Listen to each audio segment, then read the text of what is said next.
The Volkswagen Touareg has been an outsider in its class from the very beginning and is often overlooked. The brand isn't premium, and that's why. However, the Touareg is technically closely related to Audi and Porsche, boasts equipment comparable to BMWs and Mercedes-Benz's, and offers comfort and safety comparable to Volvo's. And it has one extraordinary advantage. The new Touareg features a largely lightweight construction, theoretically weighing around 200 kilograms less than its predecessor. The chassis is shared with the Porsche Cayenne, and the permanent four-wheel drive, with a torsion center differential, is shared with the Audi Q7. The Terrain Tech version features mechanical locking mechanisms, central and rear, and the transfer case also includes a reduction gear. The steering is equipped with electric power steering, and the suspension is multi-link, pneumatic, and height-adjustable. Much of the suspension is made of aluminum alloys. All petrol engines used direct fuel injection, while the diesels featured a DPF filter. The 3.0 TDI also featured an SCR system from 2014. Engines. The second-generation Touareg's engine lineup is rather limited, though it includes 6 variants of the 3.0 TDI engine. This engine formed the core of the offering and was the most popular choice. The situation is no different on the aftermarket, where petrol variants make up only a fraction of the offering. The diesel engine has been modernized to meet exhaust emission standards. Since 2014, it has already met Euro 6 standards, 2 units with AdBlue, while the earlier units met Euro 5 standards. The diesel range is complemented by a single variant, the 4.2 TDI V8 engine. In Europe, only a single 3.6-liter petrol engine was offered, along with a hybrid version based on the 3.0 TFSI petrol engine. In other markets, including the East, customers were also offered a less powerful 3.6-liter version and a V8 petrol engine. Below is a list of the engines available in used Touaregs.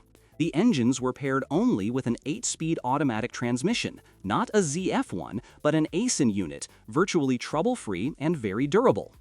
In the European market, the car was available only with four-wheel drive, with the 3.0 TDI with 262 horsepower also featuring a reduction gear. In the Eastern markets, Russia, Belarus, and Ukraine, the 249 horsepower VR6 with front-wheel drive was used. Which engine to choose? The obvious choice is the 3.0 TDI V6 diesel, which generally receives good reviews but is expensive to repair.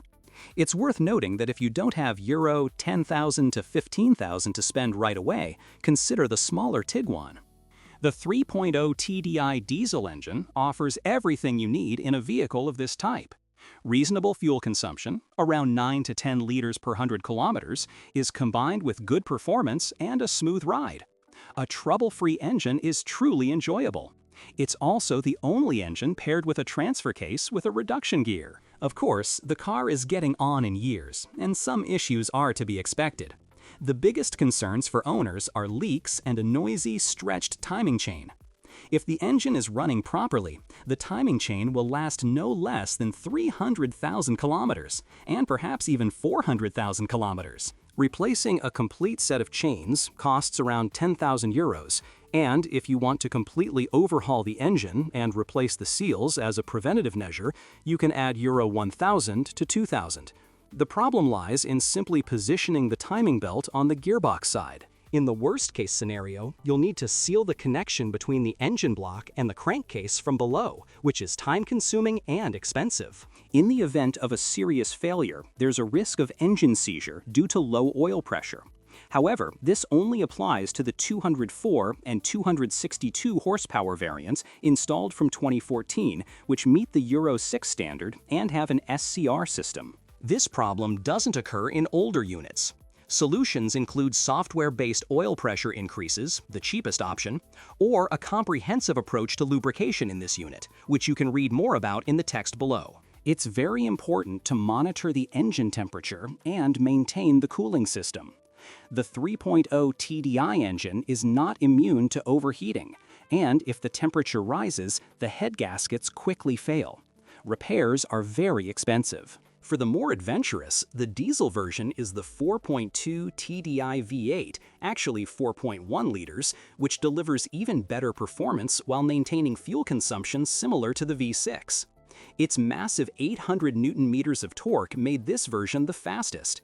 It's actually a different variant of the early generation V6 engine, offered only until 2015. The V8 diesel is just as durable, and the spare parts are very similar or identical, so it generally does not generate additional costs until, for example, all the injectors need to be replaced, because here we have 2 additional ones. However, this engine should be viewed slightly differently, as its enormous torque is more destructive to the drivetrain, and high costs can be expected here. In summary, diesels are so good that considering a petrol engine doesn't make much sense. The 3.6 FSI VR6 is a fairly good engine, significantly cheaper to repair than a diesel, but it has direct injection, and installing an LPG system isn't very cost-effective. Yes, there are cars with LPG, but I personally think it's a bit pointless, as fuel costs are comparable to or higher than a diesel. If you do buy a car with this engine, I recommend driving sparingly on petrol, and then you can expect fuel consumption of around 12 liters per 100 kilometers. The 3.6-liter engine is generally a durable and trouble-free design, provided it's properly cared for. This is unlikely to be the case in early production cars that have already had 2 or 3 owners. Ignoring sensor faults or minor issues with the exhaust gas aftertreatment system can quickly lead to an engine that's irreparable. It has a timing chain, but this isn't very resistant to neglect. If the engine is running erratically, the cause should be determined and corrected quickly. Due to this and the high operating temperature of this unit, I wouldn't recommend installing an autogas system. An alternative to the petrol and diesel engines is the hybrid version with a 3.0 TFSI engine, boosted by a compressor and a 46 HP electric motor. This is a very good option for those looking for trouble. The petrol engine itself consumes a lot of oil, and the hybrid assembly can be repaired primarily by hybrid mechanics with plenty of time and inclination. Such mechanics are rare. The 4.2-liter V8 petrol engine is equally problematic, but it's a rare find in our market, as such cars were produced for markets such as Eastern Europe, China, and North America. If you come across one, don't even think about buying it. The 3.0 TDI and 3.6 FSI engines are highly regarded, but proper maintenance is key. Aisin gearboxes are rugged and can withstand high mileage, but you need to monitor oil temperature and oil changes.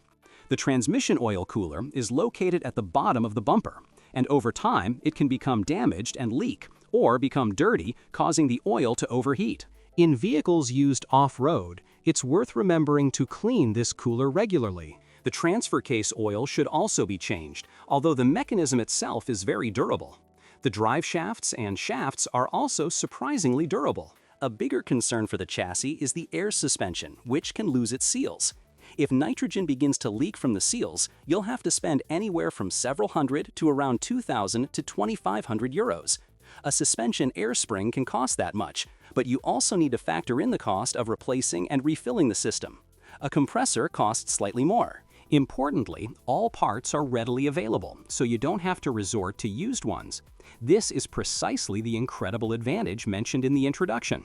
There's no other SUV in this class from this production period that offers such a wide selection of parts, most of them at reasonable prices. The car's suspension components are made primarily of aluminum alloys, so in theory they shouldn't be cheap, yet the prices are truly reasonable. They're also highly durable.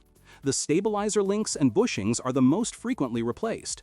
A set of front control arms costs around 2,500 euros and the rear ones a little less. However, some of the rear silent blocks can be replaced. Proper air suspension maintenance ensures long-term, trouble-free driving. It's important to keep the system free of moisture. This also applies to drivetrain components and any engine. After about 10 years, the car's appearance loses some of its charm, although the interior is holding up better than its predecessor.